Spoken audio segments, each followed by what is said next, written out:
오늘 우리에게 주신 하나님 말씀 에스겔 47장 1절로 12절의 말씀입니다. 그가 나를 데리고 성전 문에 이르시니 성전의 앞면이 동쪽을 향하였는데 그 문지방 밑에서 물이 나와 동쪽으로 흐르다가 성전 오른쪽 제단 남쪽으로 흘러내리더라.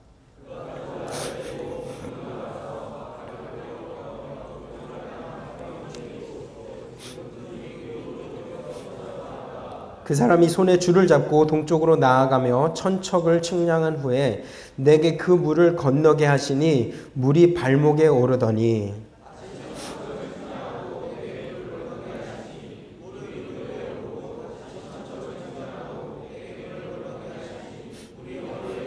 다시 천척을 측량하시니 물이 내가 건너지 못할 강이 된지라 그 물이 가득하여 헤엄칠 만한 물이요 사람이 능히 건너지 못할 강이더라.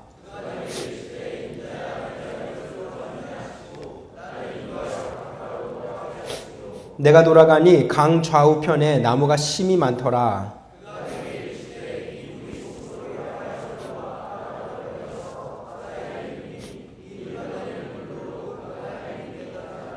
이 강물이 이르는 곳마다 번성하는 모든 생물이 살고 또 고기가 심이 많으리니 이 물이 흘러 들어가므로 바닷물이 되살아나겠고 이 강이 이르는 각처에 모든 것이 살 것이며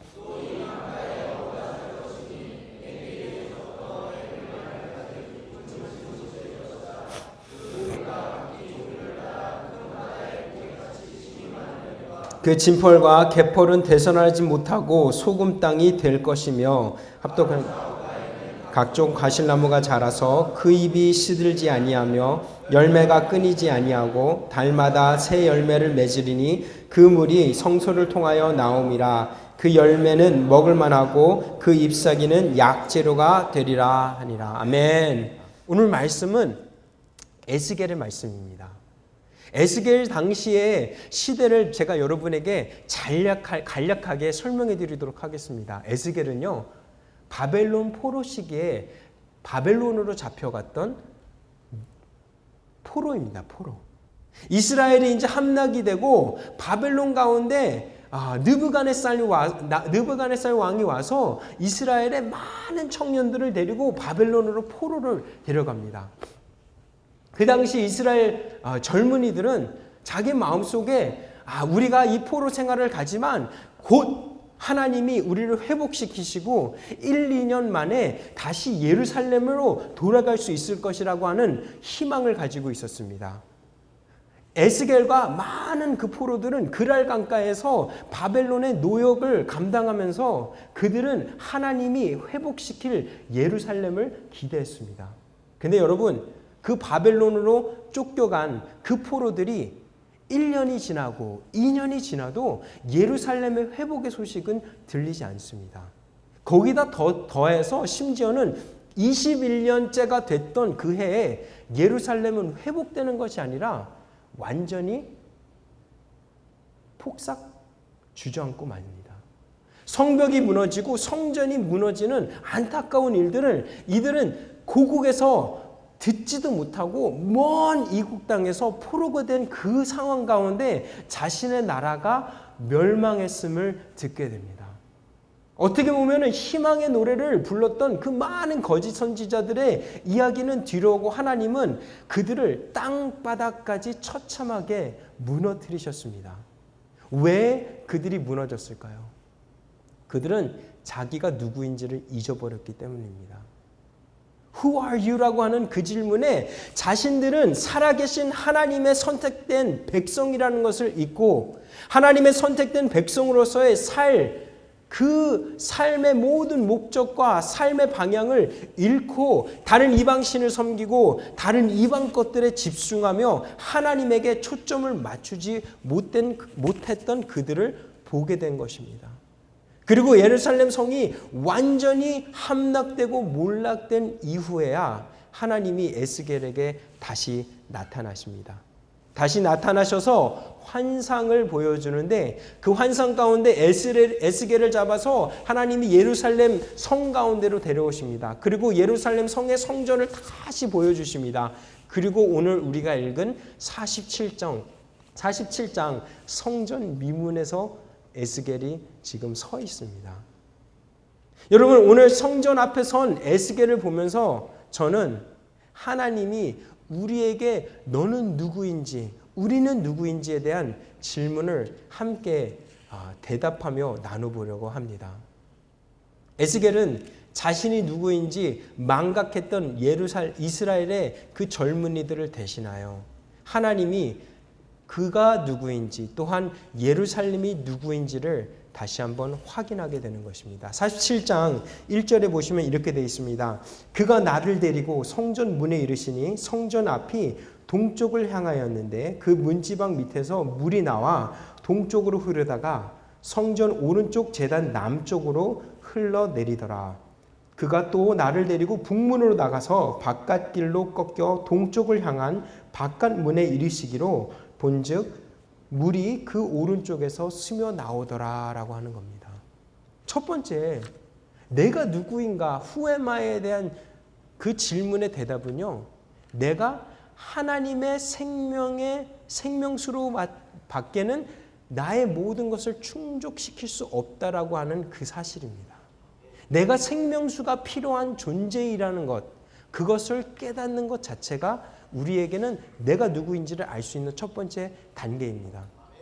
에스겔에게 왜 하나님의 영이 그 성전 미문에 흘러나오는 그곳에서 데려갔을까요? 왜 그랬냐면 너희는 나의 생명수를 필요로 하는 존재라는 것을 알려주시기 위함이었고, 이 생명수가 너에게 회복을 줄 것이라고 하는 약속을 주시기 위하셨기 때문이었습니다. 우리는 생명수가 필요합니다. 우리는 참 목말라요. 우리가 뭐에 대해서 얼만큼 이 공허한 것을 채우기 위해서 얼마나 많은 노력을 합니까? 여러분, 너무나 많은 노력을 함에도 불구하고 내 삶 가운데는 굉장한 갈증이 있는 것 여러분 알고 계시지 않습니까?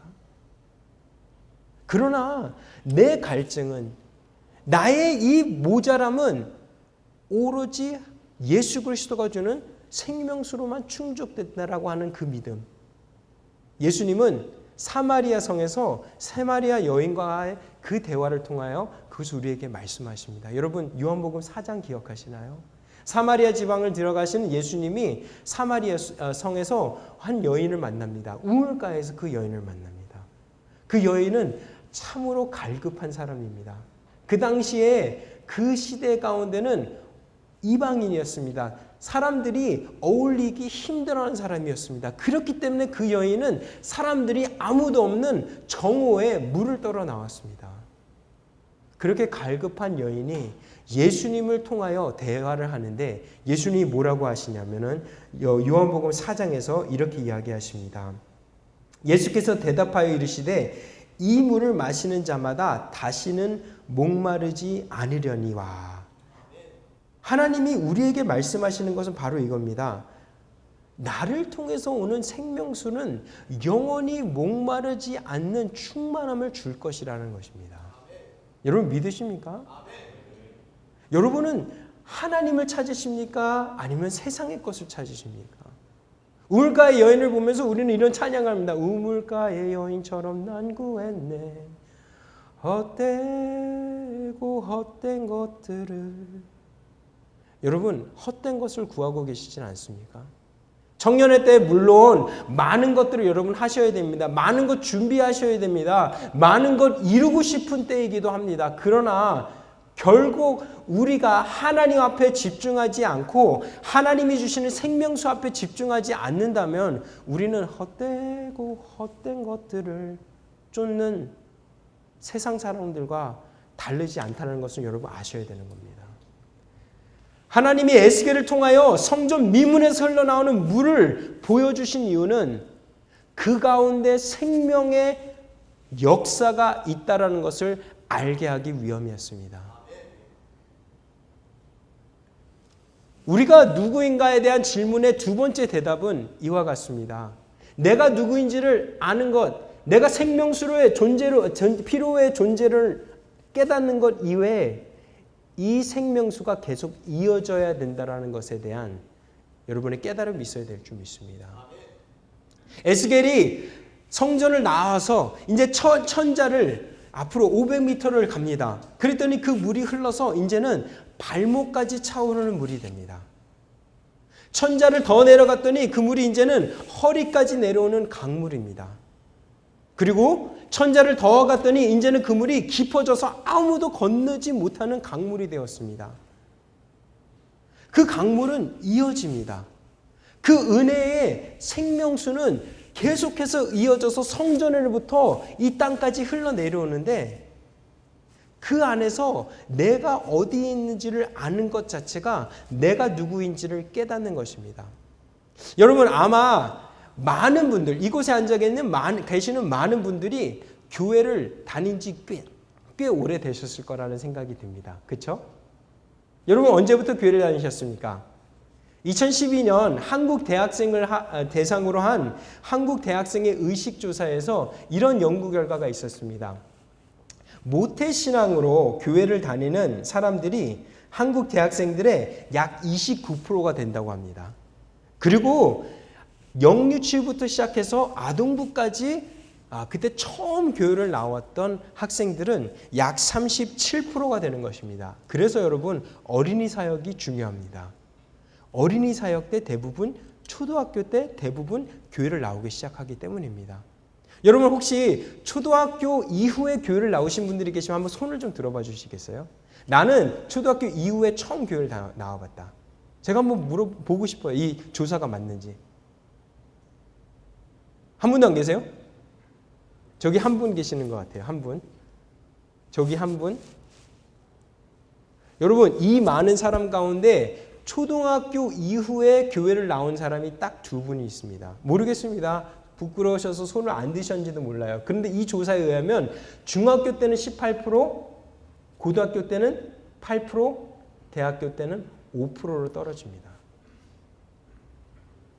지금은요, 어떻게 보면은 전도가 굉장히 약해진 시기이기 때문에 어쩔 수 없습니다. 그러나 지금 제가 여러분에게 이야기할 수 있는 건 대부분 여러분들이 아마 부모님 때문에 교회를 나오신 분들이라고 해도 무방할 거라고 저는 생각을 합니다.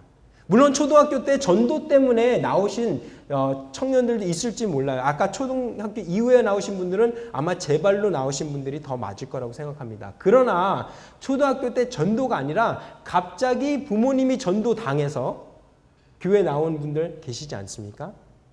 어쩌면 저처럼 저는 태어나 보니까 목사인 거예요. 아버지가. 그러니까 저는 크리스천 가정에서 그냥 태어난 겁니다. 종교의 선택 없습니다. 종교의 자유 없었습니다. 아마 여러분들이 저와 비슷한 고민을 하고 계실지 모르겠습니다. 내가 왜 과연 이 자리에 크리스천 가정에서 태어났을까? 크리스천 가정에서 태어나가지고 내가 하고 싶은 대로 못하고 내가 교회 빠지려고 그러면 엄마 아빠는 혼내고 대학교 들어가 보니까 언제나 술을 마셔야 되냐 말아야 되냐 그런 고민을 하고 있고 왜 이런 억압받는 가정에서 태어났을까? 여러분 한번 자기에게 질문해 보신 적 없으십니까? 저는요 얼마나 많이 질문했는지 몰라요. 저는 사실은 그것 때문에 그 질문이 너무 깊어가지고 반항했어요. 저는 그게 너무 싫었어요. 왜냐하면은 태어나니까 아버지가 목사님이죠. 할아버지는 아니구나. 할아버지는 왜냐하면 전쟁통에 다 돌아가셨는데 할머니들이 다 기도원 원장인 거예요. 증조 할아버지가 목사예요. 그랬더니 저를 심지어는 어렸을 때부터 작은 목사님이라고 부르는 거예요. 혹시 저랑 좀 비슷한 상황에 계신 분들 계시나요? 저는 그게 너무너무 싫었습니다. 그래서 제 딴에 그 고민을 하고 그것에 대한 해답을 찾는 게 방황하는 거였습니다. 아마 여러분들도 저랑 같진 않지만 비슷한 경험을 하고 계셨으리라 저는 생각합니다. 여러분 그런 질문을 꼭 하셨길 바랍니다. 왜냐하면 지금 이때 안 하시면요 늦게 하는데요. 늦게 바람 피면은 늦게 그런 걸 고민하면요. 늦게 방황하면요. 큰일 저지릅니다. 여러분 기왕이면 젊을 때 해주세요. 그런 방황은 젊을 때 해주세요. 그런데 돌아보고 나니까 그 은혜의 강물에 제가 서 있다라는 것을 알게 됐습니다.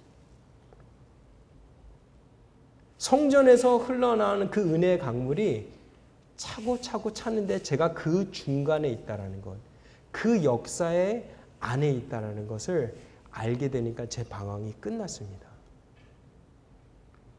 여러분, 하디의 부흥운동은 여러분에게 어떻게 다가오는지는 모르겠지만 저에게는 조금 더 남다릅니다.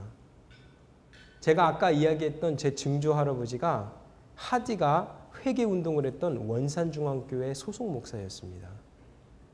원산중앙교회 소속 목사로서 우리 전희균 저한테는 증조 할아버지인데 루시여고의 교목이셨습니다. 원산중앙교회 하디로부터 시작된 그 부흥운동이 저희 할아버지의 딸들에게 이어지면서 그 딸 중에 하나가 철원대원 수도원의 원장이었던 전진 원장님이셨습니다. 그런데 이 하디 운동에 그렇게 흘러내려왔던 생명수가 저에게까지 이어졌다라는 그 사실 하나만으로 저는 하나님 앞에 감사할 수밖에 없습니다. 그리고 그 은혜의 물줄기 가운데 제가 밖에 있는 것이 아니라 그 은혜의 물줄기 가운데 함께 있다는 사실이 얼마나 감사한 줄 모르겠습니다. 여러분, 저는 물론 제가 이렇게 좀 끼워 맞추려다 보니까 조금 더 깊게 끼워 맞췄습니다. 그러나 저와 다르게 여러분 모두에게 그와 같은 은혜의 물줄기가 여러분의 삶 가운데 흘러내려가고 있었음을 여러분 아마 고백하실 수 있을 겁니다. 나의 부모님을 통하여, 나의 할머니, 할아버지를 통하여, 아니면 또한 이 교회를 통하여, 더 나아가서는 감리교회를 통하여 여러분에게 흘러내려갔던 여러분에게 생명의 물줄기가 있습니다. 그 생명의 물줄기, 우리는 그 가운데 서 있는데 하나님은 우리에게 그것을 이어가라고 말씀하시는 것입니다. 요한복음 7장에 이와 같은 이야기가 있습니다. 예수님께서 말씀하셔서 외쳐 이르시기를 누구든지 목마르거든 내게로 와서 마시라. 나를 믿는 자는 성경의 이름과 같이 그 배에서 생수의 강이 흘러나오게 하시리니라고 되어 있습니다. 우리를 찾는 마지막 질문, 그 대답은 바로 여기 있습니다. 내가 그 은혜의 강줄기에만 있는 것이 아니라 내 배를 통하여 그 은혜의 강줄기가 이어진다라는 뜻입니다. 여러분이 그 강이 되는 거예요. 여러분이 어떻게 보면 그 강으로 뛰어 들어가야 되는 것입니다. 분위기가 너무 좀 썰렁해진 것 같아서 제가 예화를 하나 하겠습니다. 어떤 나라의 임금이 자신의 공주를 위한 남편을 찾으려고 했습니다. 우리 딸을 위한 남편은 용맹하고 정말 용기 있는 사람이 되어야 되겠다는 생각에 온 나라에 있는 남자들을 불러놓고 이런 테스트를 했습니다.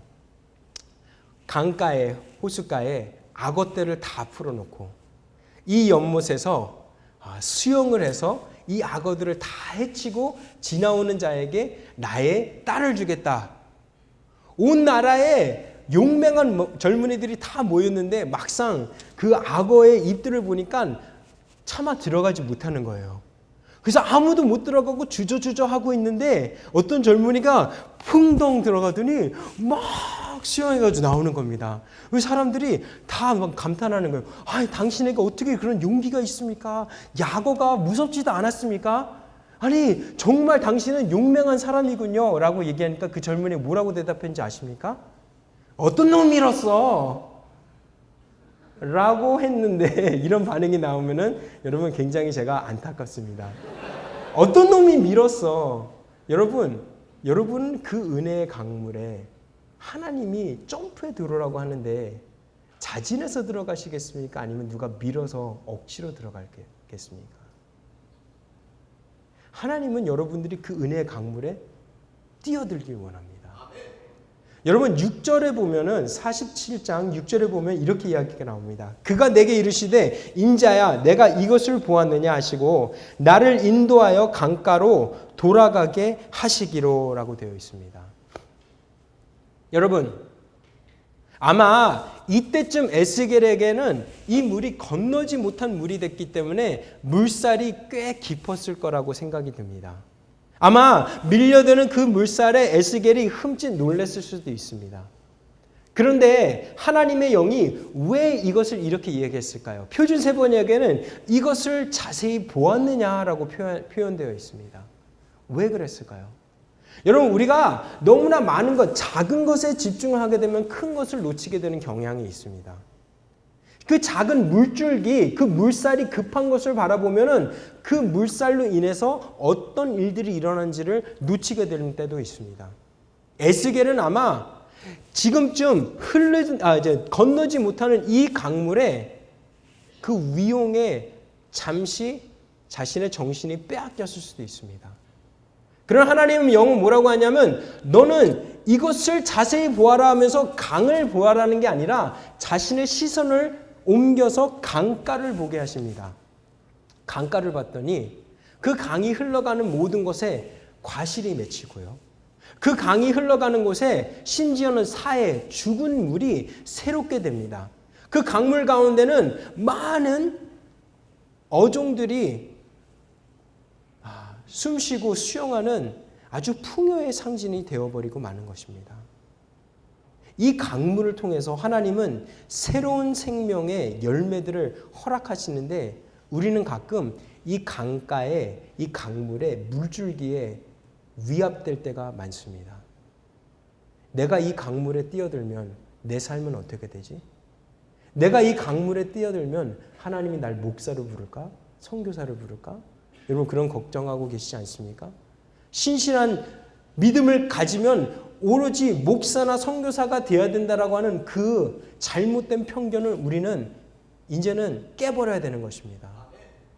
내가 신실하고 내가 그 강가로 뛰어든다고 하나님은 다 목사 선교사 시키지 않습니다.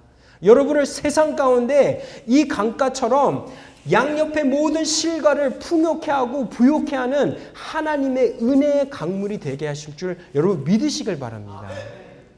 그런데 우리는 정작 그 물살에 집중한 나머지 하나님이 하시고자 하는 큰 계획에 집중하지 못하는 것이 우리의 잘못일지도 모릅니다. 하나님은 여러분을 통해서 여러분을 통하여 은혜의 강물을 흐르게 하고자 하는 놀라운 계획이 있는 것입니다. 그 놀라운 계획에 나는 강물에 뛰어들 것인가 아니면 그 강물이 흘러가는 것을 그저 바라만 볼 것인가? 이 질문에 대한 대답은 여러분에게 남아 있습니다. 하나님은 여러분을 통하여 놀라운 일들을 하시고 특별히 이 성령 한국을 통하여 한국교회에 새로운 일들을 하시리라고 저는 믿습니다. 여러분과 같은 젊은이들이 다시 일어서면 하나님은 여러분들을 통하여 이 세대를 축복하실 줄 저는 믿습니다. 그러나 그 강물이 흘러가는 것을 그냥 바라보느냐 아니면 그 강물에 뛰어들어 그 축복의 강물이 되고 은혜의 물줄기가 되느냐는 바로 여러분에게 달려있는 것이고 그것을 결단하고 그 강물에 뛰어들어가는 자들만이 나는 누구인가를 대답할 수 있는 청년들로 자라게 될 줄 믿습니다. 여러분 누구십니까? 여러분은 하나님의 은혜의 통로인 줄 믿으시길 바랍니다. 하나님이 계획을 가지시고 여러분을 통하여 회복의 또한 생명의 축복을 이 세상에게 전할 하나님의 통로임을 여러분 믿으세요. 하나님은 여러분이 그러는 것을 하나님은 이미 정하셨고 저는 여러분들이 그 생명의 통로가 될 것이라고 믿습니다. 근데 문제는 여러분들이 그것을 믿느냐라는 것입니다.